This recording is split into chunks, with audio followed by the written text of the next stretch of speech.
warm welcome to everyone watching my video today. In this video, I want to submit my finished project for my yarn challenge November of this year. It's called MYC 1123.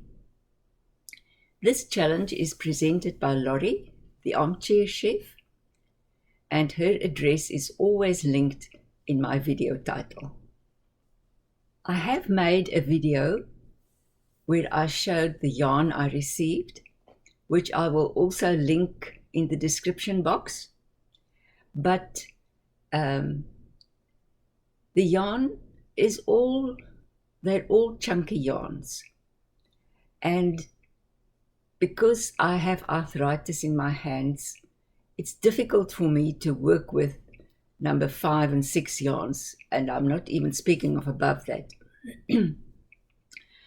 But I made some projects which I want to show you today. First of all, I made this hat where I used the Divine hat pattern, but I only did it up to the point where it was big enough. I stopped increasing when it was wide enough, and then I made it here because it's for a 2-year-old. It's for my 2-year-old great-granddaughter, and her name is Adeline. She lives in South Africa. I'm not completely finished with this hat. It's also for my great-granddaughter. She also lives in South Africa. She's 6 years old, and her name is Leah.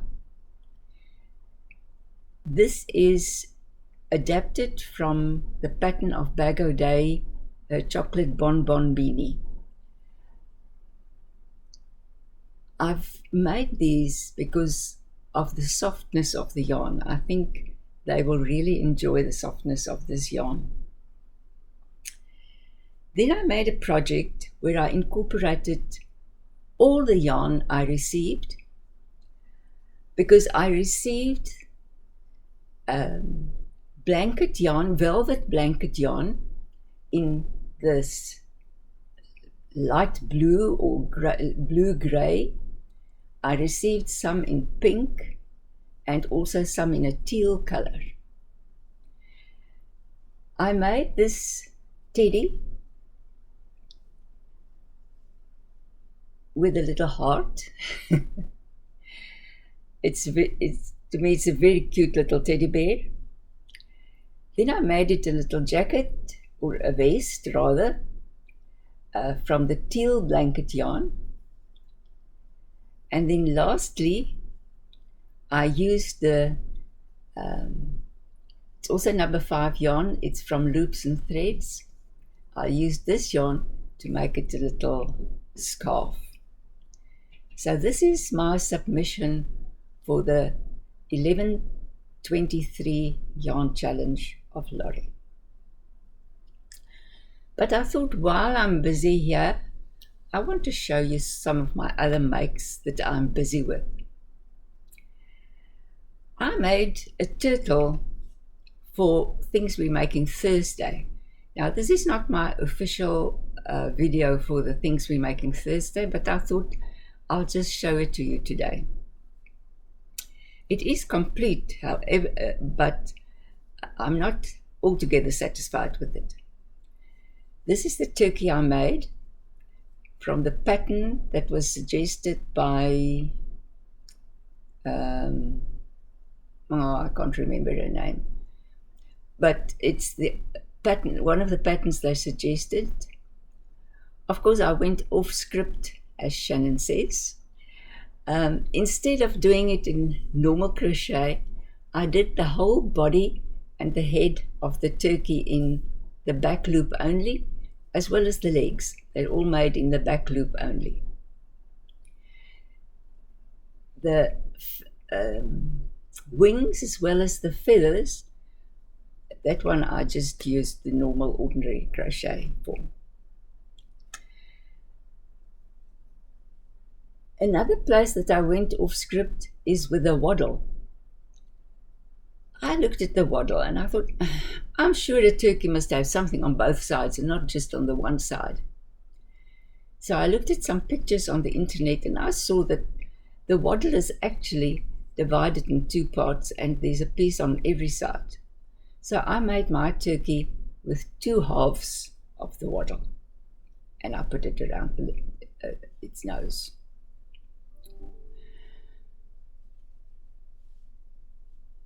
This is the feathers on top of the head. But what I don't like about this turkey and what I'm not satisfied with is how the wings are sewed on. Because the instructions in the pattern is not very clear. It just says to sew it on. The legs and the wings and the feathers, everything. Now, I don't have a problem with the legs or the wings, but the other feathers, I'm not sure how to sew them on. This feels so clumsy to me. I've put them on, but it feels so clumsy to me. I don't know. If some of you can come up with a suggestion that I could do. My husband says I must just make a piece of crochet that goes around it and put a strap onto the body. I can do that. Well, I also thought of doing a strap from there, from the neck down to here. I don't know. Maybe some of you can come up with suggestions or tell me I did it wrong. I didn't sew the feathers on correctly. I'll take them off and I'll redo them. But I'm just looking for some suggestions. Okay, before I come to my other makes, I also knit socks. These are old ones. They're not new ones. It's socks that I'm wearing. Now this one, I've already replaced the toe on this one. I like to be able to replace the toe of my sock when there's a hole in it, instead of re-knitting a whole sock. Now I've already replaced this toe. This one I didn't replace the toe yet. I suppose I'll have to do it sometime, but I've given it a heel patch because the heel had holes in it. And I just wore it once and then I discovered, oh my goodness. Now this one's got a hole in there. So I have to do a heel patch there. I'm not going to go into detail with every pair of socks, but this one also needs fixing. And this one already has a heel patch as well as a replaced toe. This one's toe has been replaced. But now there's a hole in the heel that I've got to fix. Okay, enough about what I have to fix.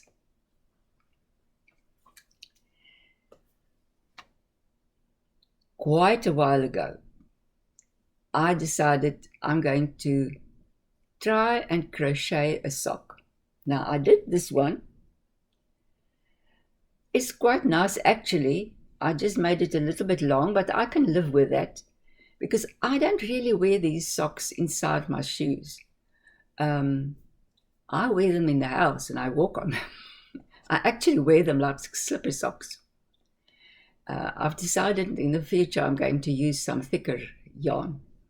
But I've made this crochet sock and then I didn't feel like making the other one. Then I had the second sock syndrome. But I've decided it's time that I've taken it out now and I've decided it's time to do the other one. On the top of the sock, it's got a shawl stitch pattern, and at the back of the sock, it's just got single crochets. Actually, it's extended single crochets that's used for the socks. The heel is just used ordinary crochet, single crochet. Okay, my next project that I want to show you is this shawl that I'm busy with. I'm making it with cotton yarn. Actually, I've got it upside down, sorry. It starts down at the yellow and it goes up into this color. I'll show you now why I did it and not the other way around. Although when it's completed, I can wear it any way around, unless I use the next next color. But this is a pattern by Tiffany from Crochet with Tiffany. It's 150 centimeters wide. It's got a lovely open pattern. It's a decorative shawl, actually.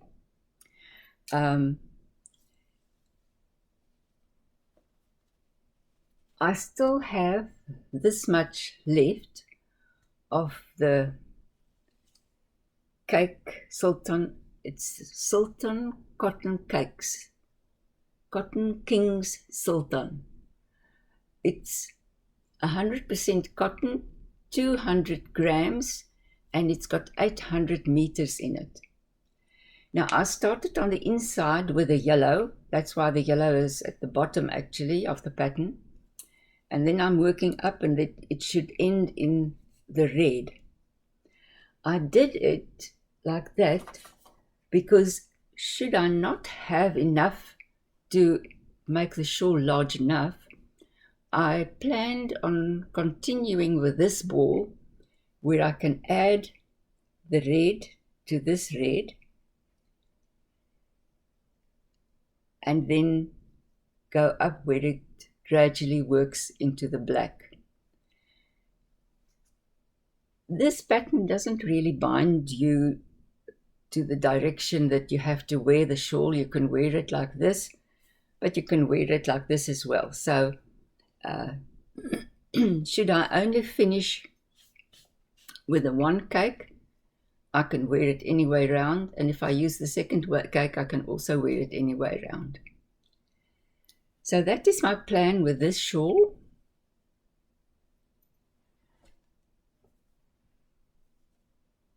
Then I have a shawl that I'm busy with in Tunisian crochet.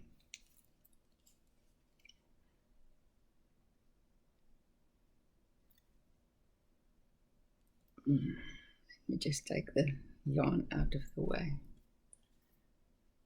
and just be careful that I don't lose some of my stitches. Now, I don't know how many of you are really know Tunisian crochet. In normal crochet, you will pull the yarn through to form your stitch, and then depending on what stitch you are busy with, you'll pull it through once, 2 times, 3 times, 4 times, etc., until you only have the one loop left on the hook. Tunisian crochet is done with a hook. Sometimes they do it with one long hook, or you can do it like I do it with a hook that's got an extended cable on it and a stopper on the other side. Now, in Tunisian crochet, you pull your yarn through, and depending on the stitch that you're doing, you can pull it through once, or if you do like double crochet, you'll pull it through. You'll pull it through to form the stitch, and then you do the first pull through. But you do not do the last one. You keep the last one on your hook. So with every stitch that you do, you keep the last loop on your hook, and then you have all your stitches on the hook, or on the cord. And then when you're done, you use your yarn. You take the stitches and you start pulling them through one,